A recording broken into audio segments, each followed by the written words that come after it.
2021 বিধানসভা নিৰ্বাচনত নমাৰ ইচ্ছা নাই বুলি প্ৰকাশ কৰিলে মন্ত্ৰী ডক্টৰ হিমন্ত বিশ্ব শৰ্মাই পদৰ প্ৰতি আগ্ৰহী নহয় হিমন্ত বিশ্ব শৰ্মা দল আৰু ৰাজ্যৰ বাবেহে নিজকে সমৰ্পণ কৰাত আগ্ৰহী ডক্টৰ শৰ্মা নিজৰ টুইটাৰ হেণ্ডেলত এই কথা স্পষ্ট কৰিলে হিমন্ত বিশ্ব শৰ্মাই ডক্টৰ শৰ্মাৰ মন্তব্য একাংশ লোকে তেওঁক লৈ কৰি থকা অনুমান সত্য নহয় একাংশ লোকে ধাৰণা প্ৰকাশ কৰিছে যে মই পদ আৰু পদবীৰ প্ৰতি কাম কৰি আছো কিন্তু মোৰ লক্ষ্য কেৱল বিজেপি নেতৃত্বাধীন মিত্ৰজোঁটক 2021 নিৰ্বাচনত 100ৰো অধিক আসন সুনিশ্চিত কৰাটো বিগত কেইমাহমানত মই মোৰ ৰাজ্যখনৰ কল্যাণৰ বাবে কাম কৰিব বিচাৰিছো যিয়ে মোক অনাবিল সন্তুষ্টি প্ৰদান কৰে কাৰণ মোৰ বাবে জননী জন্মভূমি স্বৰ্গদপী গৰিয়সী মোৰ দল আৰু ৰাজ্যখনৰ প্ৰতি কল্যাণৰ বাবেহে নিজকে সমৰ্পণ কৰিছো অসমত ৰাষ্ট্ৰবাদী এখন শক্তিশালী চৰকাৰ প্ৰতিষ্ঠা কৰি অসমৰ ভৱিষ্যত সুৰক্ষিত কৰাটোৱে মোৰ লক্ষ্য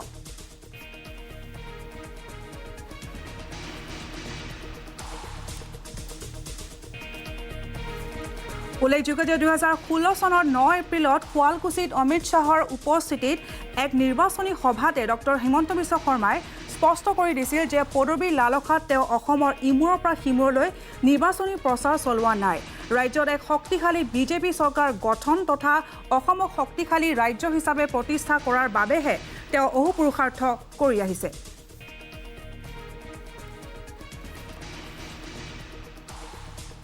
চাৰি তাৰিখৰ পৰা মই অসমৰ ইমূৰৰ পৰা সিমূৰলৈ ঘূৰিছিলোঁ কোনো ব্যক্তিগত মোৰ ইচ্ছা নাই কিবা মই মন্ত্ৰী কিবা হ'ম এটাই স্বপ্ন আছিল অসমত এখন বিজেপিৰ চৰকাৰ আৰু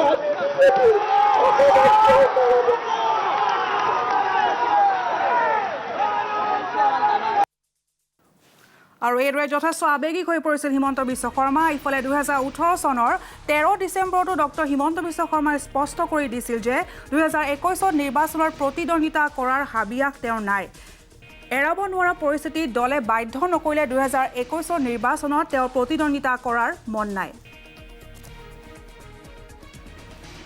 2021 চনৰ বিধানসভাৰ নিৰ্বাচন খেলিব খোজা নাই যদি কিবা বিশেষ পৰিস্থিতিত দলে কৈ খেলিবই লাগিব তেতিয়া বেলেগ কথা কিন্তু এজ এ মানুহ হিচাপে মই অলপমান জিৰণি এটাৰ প্ৰয়োজন আছে আনহাতে শেহতীয়াকৈ যোৱা 19 আগষ্টতো তেজপুৰৰ ডক্টৰ হিমন্ত বিশ্ব শৰ্মাই 2021 নিৰ্বাচনত প্ৰতিদ্বন্দ্বিতা কৰা আগ্ৰহ নাই বুলি স্পষ্ট কৰি দিছিল মই প্ৰথম ইলেকশ্যনৰ সিদ্ধান্তটো লওঁ না ইলেকশ্যন উঠো নুঠো সেইটো সিদ্ধান্ত লৈ লওঁ খেলিম নে নেখেলিম বহুত ডাঙৰ প্ৰশ্ন মোৰ পৰিয়াল আৰু মোৰ দলে সময় আহক এতিয়া হয়তো ক্লিয়াৰ নহয় খেলিম বুলি ক্লিয়াৰ নহয় নেখেলিম বুলিও ক্লিয়াৰ নহয় খেলিম বুলিও ক্লিয়াৰ নহয় বস্তুটো মাজত আছে আৰু ইফালে ডক্টৰ শৰ্মাই 2021 নিৰ্বাচন নেখেলো বুলি কৰা মন্তব্যৰ পিছত প্ৰতিক্ৰিয়া প্ৰকাশ কৰিছে বিজেপিৰ বহু নেতা বিধায়কে ৰাজ্য উন্নয়নৰ খাতিৰত ডক্টৰ হিমন্ত বিশ্ব শৰ্মাক অসমৰ মন্ত্ৰীসভাত প্ৰয়োজন বুলি মন্তব্য বিধায়ক প্ৰশান্ত ফুকন ৰূপক শৰ্মা কিশোৰ নাথ মৃণাল শইকীয়া আৰু বিজয় মালাকাৰৰ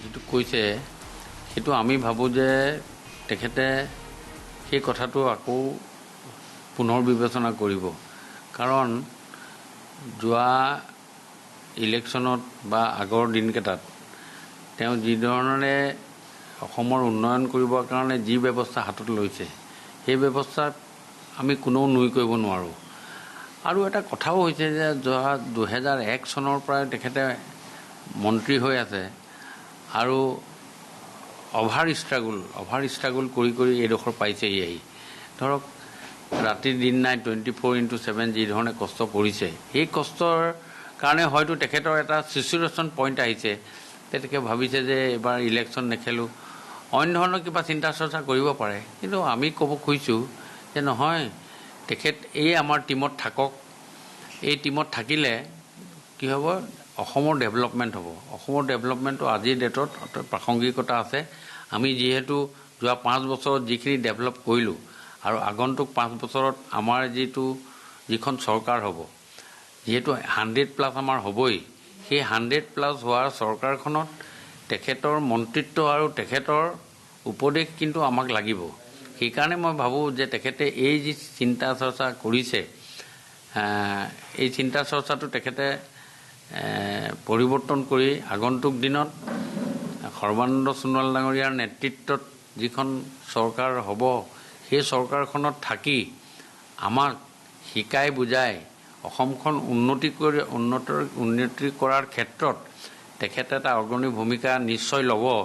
সেইটো আমি সময় সাপেক্ষে তেখেতৰ লগত যোগাযোগ কৰি তেখেতক আমাৰ ফালৰ পৰা বয়সস্থ মানুহ হিচাপে আমি তেখেতক এডভাইচ আমাৰ ফালৰ পৰাও কৰিম, যাতে এই ধৰণৰ কথা নহয়, তেখেতো থাকক, তেখেতে থাকি আমাৰ অসমখন উন্নয়নৰ যিটো গতি সেই গতিটোক আৰু ত্বৰান্বিত কৰিব বুলি মই ভাবিছোঁ। নিঃসন্দেহে ডক্টৰ হিমন্ত বিশ্ব শৰ্মা ডাঙৰীয়া এজন ৰাষ্ট্ৰীয় পৰ্যায়ৰ নেতা, কিন্তু যিটো তেখেতে টুইটাৰ যোগে তেওঁ নিজে কৈছে যে তেওঁ 2021 নিৰ্বাচন খেলাৰ তেওঁ ইচ্ছা নাই, আমি অনুৰোধ কৰিম যে ডক্টৰ হিমন্ত বিশ্ব শৰ্মাৰ নিচিনা এগৰাকী কৰ্মযোগী, কৰ্মদক্ষ আৰু বুদ্ধিদীপ্ত এজন নেতা অসমৰ ৰাজনীতিৰ প্ৰয়োজন আছে, ভৱিষ্যতেও থাকিব।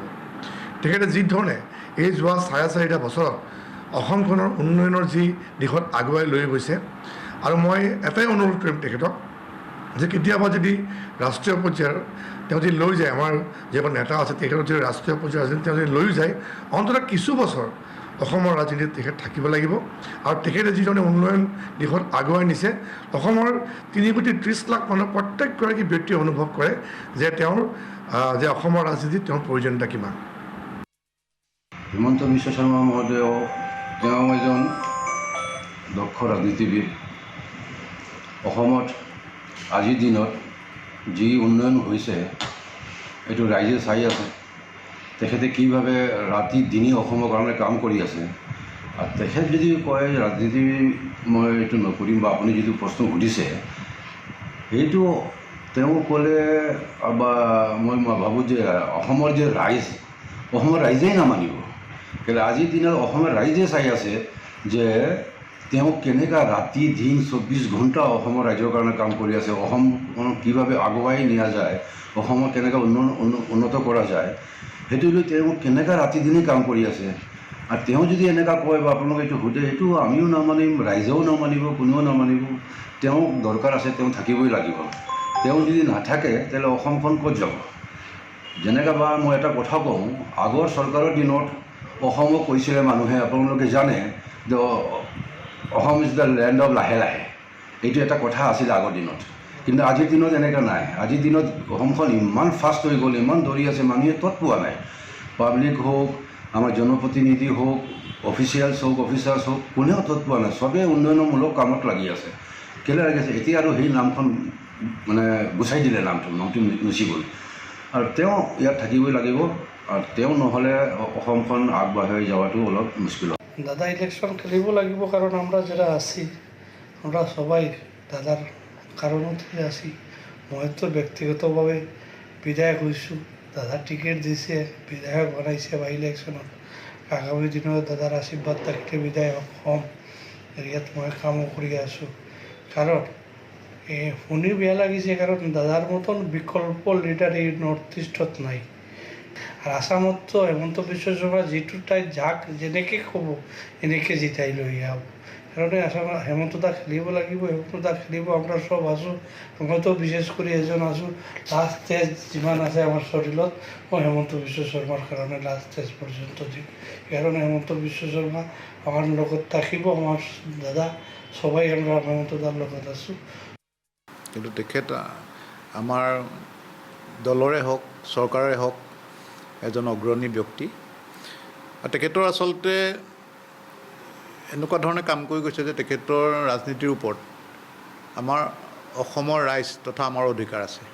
যে তেখেতে এনেকৈ এটা সিদ্ধান্ত ল'ব নোৱাৰিব, কিয়নো আমাৰ এটা অধিকাৰ আছে তেখেতৰ ওপৰত। অসমৰ ৰাইজৰো তেওঁৰ ওপৰত অধিকাৰ আছে, বিশেষকৈ যুৱ সমাজৰ। তেওঁৰ যিটো কাম কৰাৰ স্পৃহা, সেই স্পৃহাটো দেখি সকলো তেখেতৰ প্ৰতি আকৰ্ষিত হয়। তেখেতৰ যি কষ্ট কৰাৰ ধৰণ, সেই ধৰণকণ দেখি আমাৰ বিজেপি কৰ্মীসকলৰ লগতে সাধাৰণ ৰাইজেও খুব আকৰ্ষিত হয়। সেইকাৰণে তেওঁৰ কিছুমান মানুহৰ এনেকুৱা জীৱনটো হৈ যায় যে তেওঁৰ নিজৰ অধিকাৰৰ বাহিৰত গুচি যায় জীৱনটো। সেইকাৰণে আমাৰ মাননীয় হিমন্ত বিশ্ব শৰ্মা ডাঙৰীয়াও নিজৰ জীৱনটোৰ ওপৰত মই ভাবোঁ যে কেৱল মাত্ৰ নিজৰ অধিকাৰ নাই, অসমৰ ৰাইজৰ তথা আমাৰ বিজেপি কাৰ্যকৰ্তাসকলৰো অধিকাৰ আছে। সেইকাৰণে আমি তেনেকুৱা এটা সিদ্ধান্ত তেখেতক আমি ল'বলৈ নিদিম। তেখেতে যি মন্তব্য টুইটাৰ যোগে জনালে আমি দুখ পাইছোঁ, কিন্তু আমাৰ হেমন্ত বিশ্ব শৰ্মা ডাঙৰীয়াই যদি ইলেকশ্যন নেখেলে অসমৰ ৰাজনৈতিক পথাৰখন খালী হৈ যাব। আজি অসমত সৰ্বানন্দ সোণোৱাল ডাঙৰীয়াৰ নিকা ভাৱমূৰ্তি আৰু আমাৰ হেমন্ত বিশ্ব শৰ্মাৰ কাৰ্যদক্ষতা দুইটাৰ কম্বিনেশ্যনত যেনেকৈ অসমখন আগবাঢ়িছে, যদি আগন্তুক বিধানসভা নিৰ্বাচনত ডক্টৰ হেমন্ত বিশ্ব শৰ্মা ডাঙৰীয়াই নিৰ্বাচনত অৱতীৰ্ণ নহয়, তেতিয়াহ'লে এইটো অসমৰ বাবে সাংঘাতিক লছ হ'ব। আৰু মই নাভাবোঁ যে তেওঁ নিজৰ ডিচিশ্যনটোৰ মতে কাম কৰিব পাৰিব। আমি ভাৰতীয় জনতা পাৰ্টীৰ সকলো সদস্যই দাবী উত্থাপন কৰিম যে তেওঁ আগন্তুক বিধানসভা নিৰ্বাচনত অংশগ্ৰহণ কৰিব লাগিব আৰু অসমৰ জনগণৰ হৈ তেওঁ সক্ৰিয় ৰাজনীতিত থাকি পেলাই কাম কৰিব লাগিব। সেইটো আমাৰ অনুৰোধ। আৰু লাগিলে আমি ইলেকশ্যন নেখেলোঁ, আমি নিৰ্বাচনত অৱতীৰ্ণ হওঁ, কিন্তু তেখেত অৱতীৰ্ণ হ'বই লাগিব অসমৰ জনগণৰ স্বাৰ্থত।